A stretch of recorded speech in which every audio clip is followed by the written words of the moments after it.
छोटा हुआ ने एक नजर में ही सामने की झाड़ियों में दो बेहतरीन दिव्य जड़ी बूटियां देखी। जैसे ही वह उन्हें तोड़ने बढ़ा, उनकी रक्षा कर रहे राक्षसी जानवर को आहट मिल गई। वह बिना देर किए छोटे हुआ की ओर झपट पड़ा, मानो उसे कुचल ही डालेगा। लेकिन छोटा हुआ कमजोर नहीं था। उसने तुरंत अपनी उंगलियों से मंत्र बनाना शुरू कर दिया। जल्दी ही एक शक्तिशाली बेलों का जादू चला दिया, जिससे वह राक्षसी जानवर जो उस पर झपट रहा था पल भर में हवा में जकड़ गया। इसके बाद छोटा हुआ ने अपना सबसे घातक दांव फिर से चलाया, एक तलवार से स्वर्ग का द्वार खोलना। वह राक्षसी जानवर 3 सेकंड भी नहीं टिक पाया और सीधा उसकी तलवार से आर पार हो गया। भले ही अभी छोटा हुआ इतना जबरदस्त लग रहा हो, मिनटों में इतने खतरनाक राक्षसी जानवर को खत्म कर सकता है।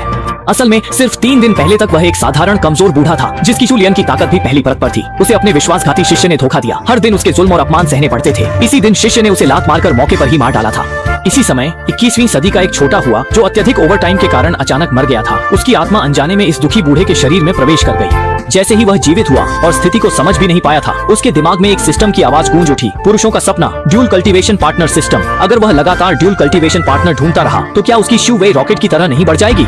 शाओहुओ साथी ढूंढने में परेशान था। दूसरी ओर संप्रदाय के चौक पर स्वर्गीय पथ संप्रदाय के दिग्गज आ पहुंचे। असल में वे इस बार यहाँ इसलिए आए थे ताकि सीमा पर जाकर राक्षसों और दानवों का संहार करने के लिए लोगों को इकट्ठा किया जा सके। इसी कारण वे विभिन्न बड़े संप्रदायों में ड्यूल कल्टीवेशन लूटिंग सहयोगी भी वितरित करेंगे, ताकि कम शूवे शक्ति वाले लोगों की शूवे बढ़ाई जा सके, जिससे वे स्वर्गीय पथ संप्रदाय के साथ जाकर दानवों का सामना कर सके। शाओहुओ को खबर मिलते ही चौक पर पहुंचा और उसने ठान लिया कि वह उन तीनों बेहद आकर्षक सुंदरियों को हासिल करेगा। स्वर्गीय पथ संप्रदाय के दूत को उम्मीद नहीं थी कि बूढ़ा व्यक्ति साहसी निकलेगा कि तीनों को चुन लेगा। यदि शाओहुओ 3 महीनों के भीतर अपनी शक्ति को झूठी बुनियादी स्तर पहुंचा सका, तो लालच में अधिक लेने का अंजाम क्या है? उसने सहयोगी के जीवन मृत्यु को शाओहुओ को सौंप दी और फिर शानदार उड़ान भरते हुए गायब हो गया। जल्द ही तीनों सुंदरियों को शाओहुओ अपने घर ले आया। शूवे बढ़ाने की जल्दी न दिखाते हुए शाओहुओ तुरंत कार्रवाई को तैयार हो गया, पर निर्णायक क्षण पर सिस्टम ने बाधा डाली और शर्त रखी कि द्वैत साधना के लिए सामने वाले की हाउ गंदू बढ़नी चाहिए और वह स्वेच्छा से तैयार हो। तीनों सुंदरियों के सामने हाउ गंदू बढ़ाने के लिए उसने उनके जीवन मृत्यु फू निकाले और जला दिए। फिर उसने एक उच्च कोटि के व्यक्ति की तरह कहा, आज से तुम तीनों आजाद हो। जब तक तुम खुद न चाहो, कोई तुम्हें मजबूर नहीं कर सकता। ये कहकर वह मुड़कर चला गया। किसे पता था, जब वह कमरे में वापस आकर सोने की तैयारी कर रहा था तो उसने देखा कि बड़ी बहन उसके बिस्तर पर छुपकर इंतजार कर रही थी।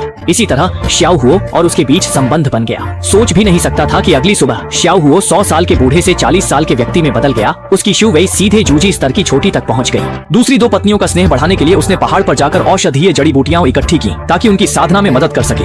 किसे पता था, शाओहुओ के घर से निकलने के 1 मिनट के भीतर ही उसका वह कृतज्ञ शिष्य घर में घुस आया, क्योंकि वह शाओहुओ के बाहर जाते ही तीनों सुंदर महिलाओं का स्वाद चखना चाहता था। बड़ी पत्नी ने पवित्रता की रक्षा के लिए मरना बेहतर समझा। यह देखकर वह कृतज्ञ शिष्य गुस्से से पागल हो गया और तुरंत एक थप्पड़ जड़ दिया। दूसरी पत्नी मदद को आगे बढ़ी, पर कृतज्ञ शिष्य ने उसे लात मारकर दूर कर दिया। संयोग से दूसरी पत्नी सीधा उस संवेदनशील पत्थर से टकरा गई जिसे शाओहुओ ने घर में छोड़ा था। इसी दौरान बाहर जड़ी बूटियां इकट्ठा कर रहा शाओहुओ भी महसूस कर सका कि घर में कोई मुसीबत आ गई है। उसने बिना देर किए तुरंत घर की ओर दौड़ लगा दी।